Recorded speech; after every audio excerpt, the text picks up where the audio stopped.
ఎప్పుడూ కూడా ఒక ప్రభుత్వం యొక్క కంటిన్యూషన్ ఆర్ ప్రభుత్వం యొక్క ఎలా నడుస్తోంది ప్రభుత్వం అని చెప్పేవాడు ముఖ్యంగా ప్రభుత్వంలో పనిచేసే ఉద్యోగి. హ్మ్.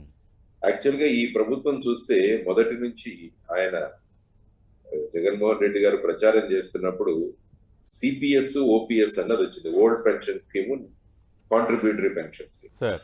దాని గురించి ఆయన అన్నది ఏమంటే ఒక వారం రోజుల్లో దీన్ని సాల్వ్ చేస్తాను, కానీ వచ్చిన తర్వాత 5 సంవత్సరాల్లో ఎటువంటి పరిష్కారమో దొరకలేదు. ఆ తర్వాత ముఖ్యంగా ఎన్నికలకు పోయే సమయంలో అంగన్వాడీ సేవికల మీద, ఆశా వర్కర్ల మీద ఏ విధంగా ప్రభుత్వం ప్రవర్తించిందన్నది మొత్తం మీడియాలో మనం చూసాం. హ్మ్.